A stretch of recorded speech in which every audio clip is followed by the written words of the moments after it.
Hello students, it's go of ચેનલમાં તમારું સ્વાગત છે. હું છું કલ્પેશ પટેલ. આ વિડીયોમાં આપણે ડિસ્કસ કરવાની છે જે અધૂરી સ્ટોરી છે આપણે યુનિટ 3 મોહન એન્ડ હિઝ વીના નો પહેલો ભાગ આપણો ડન છે. જોવાનો બાકી હોય ચેનલમાં જઈને જોઈ લેવો. આ સેકન્ડ પાર્ટમાં આપણે અધૂરી સ્ટોરી છે કમ્પ્લીટ કરીશું. ચાલો શરૂ કરીએ.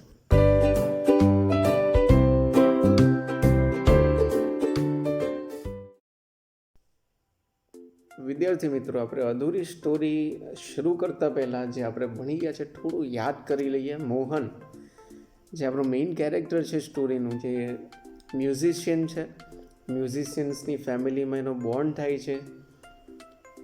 શરૂઆતમાં જોઈએ તો એ સિતાર પણ વગાડે છે અને વોકલની ટ્રેનિંગ લે છે, ગાવાની પણ એ તાલીમ લે છે.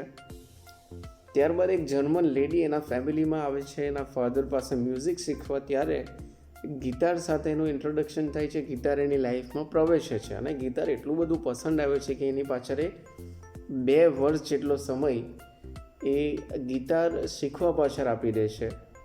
અને એક સમય એવો આવે છે કે જ્યારે એમના ફેમિલી ફ્રેન્ડ્સનો મેળાવડો હોય છે, ગેધરિંગ્સ હોય છે, એમાં બધા પરફોર્મ કરે છે. એના ભાઈ બહેનો તે સાથે એ પણ પરફોર્મ કરે છે.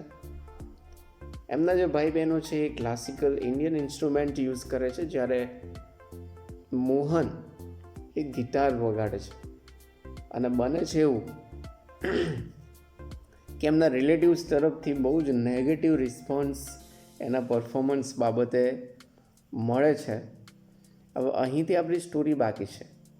પહેલાં આપણે થોડું રીડિંગ કરીએ. After his performance someone said, "The sitar's sound is like a flowing stream.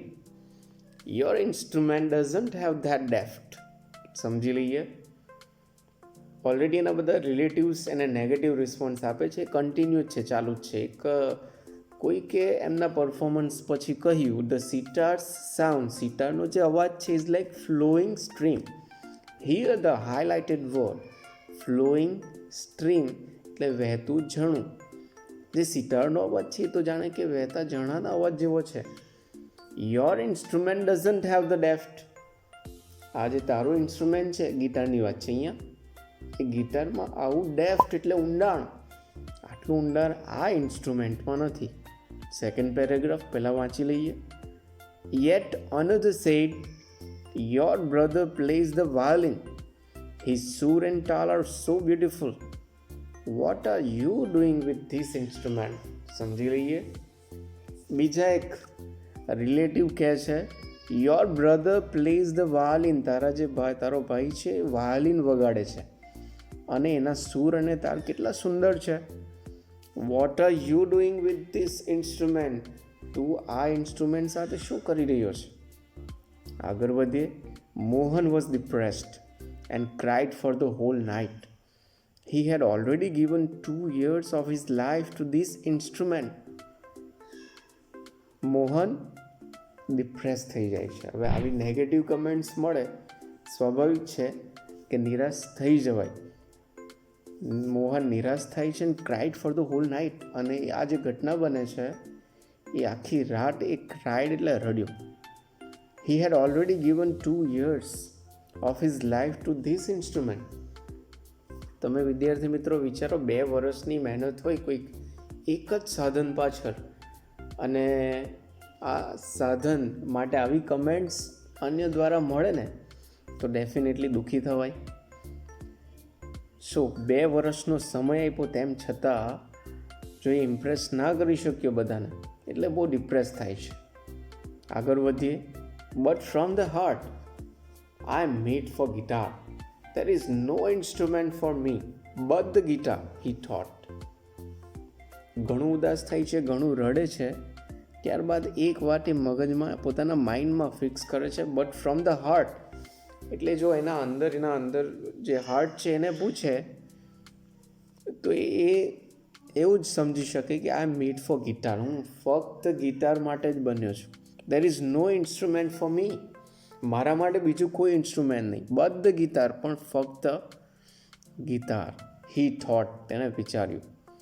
"This instrument will become my face to the world. I am sure I am going to make it big, very big." He was determined. Here the highlighted word determine એટલે નિશ્ચય કરવો.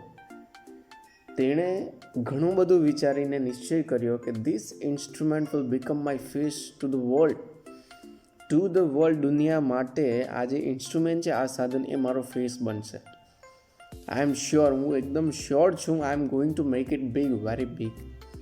હું આ સાધન દ્વારા કંઈક બહુ જ મોટું કરીશ અને શ્યોર ઘણું મોટું કરીશ.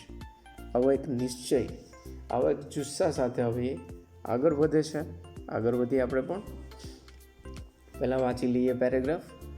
This experience took place when Mohan was only 16 years old.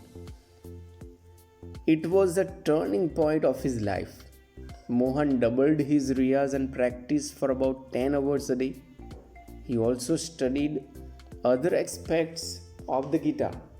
He decided to incorporate the specialty, technique, and sound of every instrument into the guitar. He wanted to invent something which gave the sound and the tune of the Western guitar but could be played like an Indian veena.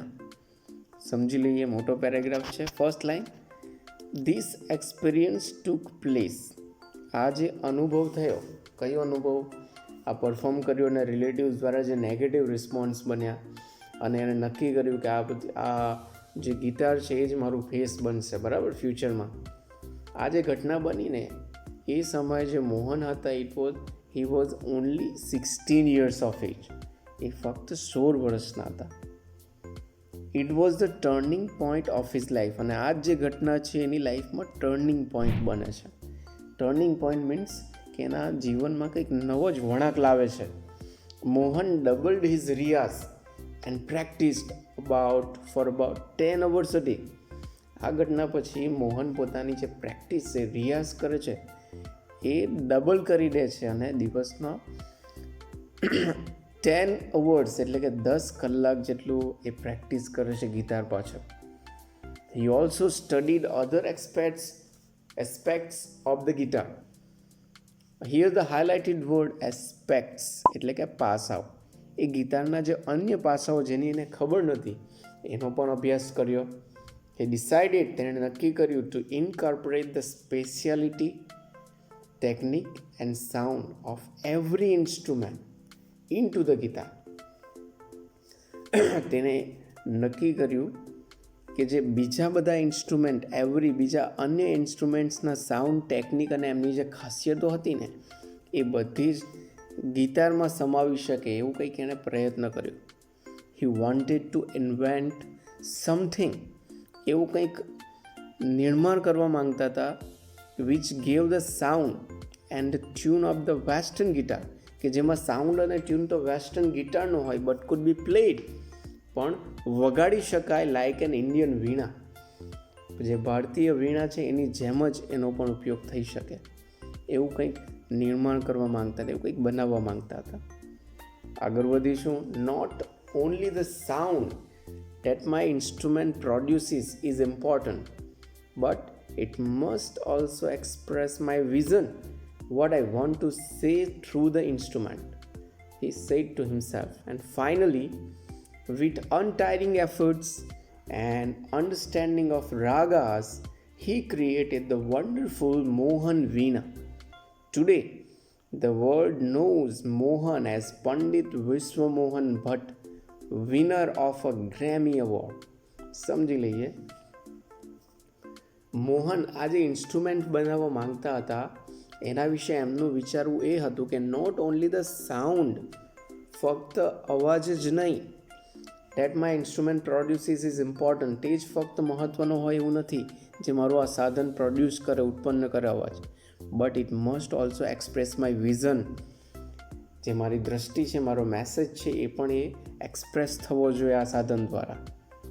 What I want to say through the instrument, આ instrument દ્વારા જે હું કંઈક કહેવા માગું ને એ message પણ સામેવાળા વ્યક્તિને પહોંચવો જોઈએ, એવું મારું સાધન હોવું જોઈએ. હી સેડ ટુ હિમસેલ્ફ, એણે પોતાની સેલ્ફને કહ્યું. એન્ડ ફાઇનલી, અને અંતે, with અનટાયરિંગ efforts, here the highlighted word અનટાયરિંગ efforts એટલે થાક્યા વિનાના એના પ્રયત્નો દ્વારા, એન્ડ અન્ડરસ્ટેન્ડિંગ ઓફ રાગાસ, અને રાગની સમજ દ્વારા હી ક્રિએટેડ ધ વન્ડરફુલ મોહન વીણા. અને એમણે જે સાધન તૈયાર કર્યું આ ગિટારમાંથી એ હતું મોહન વીણા. એનું નામ જ છે મોહન વીણા સાધનનું, એમના નામ ઉપરથી છે. Today the world knows Mohan. આજે દુનિયા મોહનને જાણે છે, ઓળખે છે એઝ અ પંડિત વિશ્વમોહન ભટ્ટ. આ નામથી દુનિયામાં લોકો એને ઓળખે છે અને એ છે વિનર ઓફ ગ્રેમી એવોર્ડ. અને આ મોહન ભટ્ટ છે એ ગ્રેમી એવોર્ડના વિનર પણ છે. અહીં જે ગ્રેમી એવોર્ડની વાત છે એ સંગીતને લગતો એક બહુ મોટો પુરસ્કાર છે, મોટો એવોર્ડ છે જે સંગીતમાં જેમણે મહારત હાંસલ કરી હોય, કંઈક નવું નિર્માણ કર્યું હોય, નવું કંઈક સર્જન કર્યું હોય એમને મળે. તો આ એવોર્ડ એમને મળ્યો છે. છેલ્લી લાઈન છે, I just followed my heart's passion and here I am, said Mohan at the award ceremony 1993.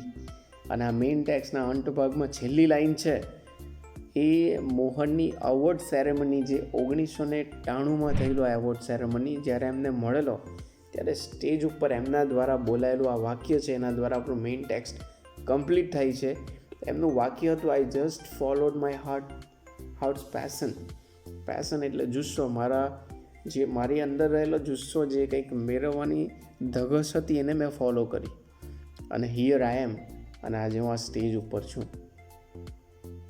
1993ની વાત છે જ્યારે આપને એવોર્ડ મળ્યો. વિદ્યાર્થી મિત્રો, આ સરસ મજાની આ મોહનના જીવનનો એક ભાગ, જેના દ્વારા આપણે શું આ સ્ટોરીમાંથી લઈ શકીએ મેઇન ટેક્સ્ટમાંથી. વિદ્યાર્થી મિત્રો, આપણે જો આપણી અંદર કંઈક નિશ્ચય કરી લઈએ, કંઈક મેળવવાની ધગશ આપણામાં હોય અને એની પાછળ આપણે જો આપણો સમય અને યોગ્ય મહેનત આપીએ ને તો આપણે ડેફિનેટલી એ વસ્તુ આપણે અચીવ કરી શકીએ. પણ તમે એના માટે પેશનેટ હોવા જોઈએ, તમારામાં એક જુસ્સો હોવો જોઈએ, રાઈટ. અહીં આપણી આ સ્ટોરી છે એ કમ્પ્લીટ થાય છે. Any doubts please comment in comment box. Thank you.